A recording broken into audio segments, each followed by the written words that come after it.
Hi, this is Bronwyn the Brave, and I'm showing how to knit a beaded bind-off.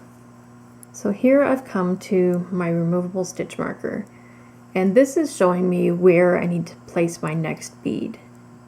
So I take this off, and before I go any further, I need to find my next bead placement. And this pattern, which is Girl's Best Friend, I need to move my stitch marker over 8 stitches. So there's 3, 5, and here's 8.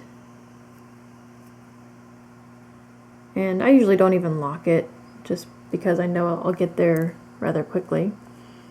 And I double check my placement, just doesn't hurt, right? So I need it to line up with this bead right here and this stitch on my needle. And I'm lining that up. So, but I've also counted, so now I don't have to count, which is pretty cool. My mind seems to wander for some reason.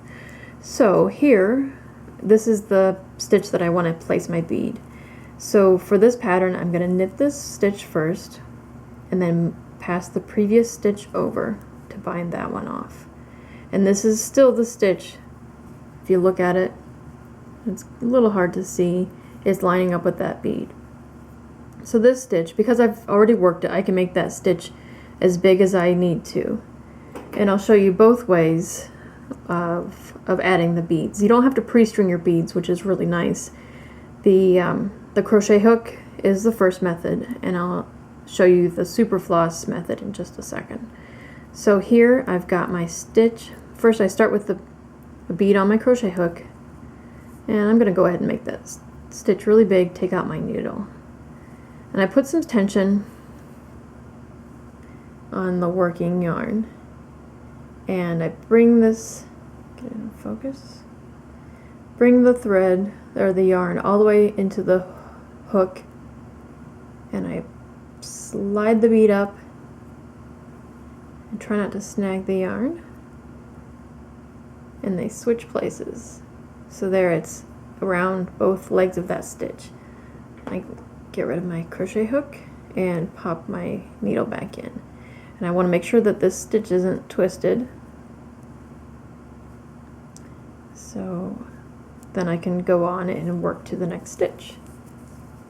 And I just pass the previous stitch over to bind that off.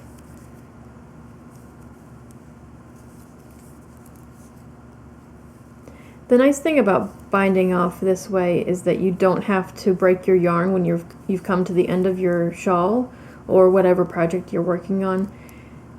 Sometimes you just want a little bit of beads on the edge, and if you pre-string them, you have to cut your yarn. This way you can add them as you go, and you can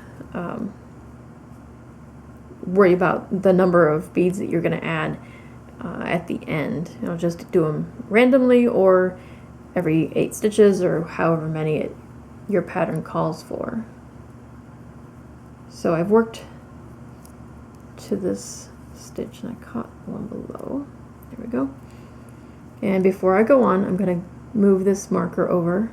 So I've got 5 and 8, and I place the stitch marker again. And this time I'll show you how to place it with that Superfloss.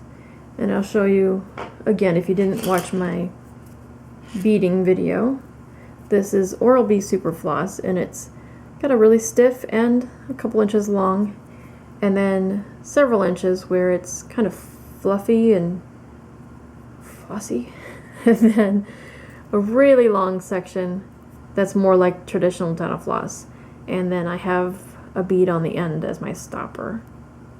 So for this, it's just like the crochet hook where you put it into the stitch. First I need to work that stitch. So I work it, pass the previous one over, and now this is where I'll place my bead. So into the stitch, and it doesn't matter which direction you go into that stitch, as long as your stitch ends up being mounted correctly on your needle when you finish it. And I slide the first bead up, and I pass that stiff end through the top of the next, through that first bead. So I have 2 strands of that floss going through there.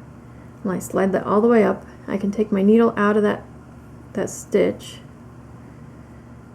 and then they swap places, and now it's on the stitch. Oh, pull it the other direction. So now I can put my needle back in and keep going. And once again, double check my orientation, be sure that it's not twisted, and then keep going. So that's a beaded bind-off. With the placement of these beads, it's a little bit different. If you take a look at the orientation of the bead down below, it mimics the purl stitch pretty nicely. It's more horizontal, where the stitch is going down vertically into that bead, and it sits. So here's the top and bottom of that bead.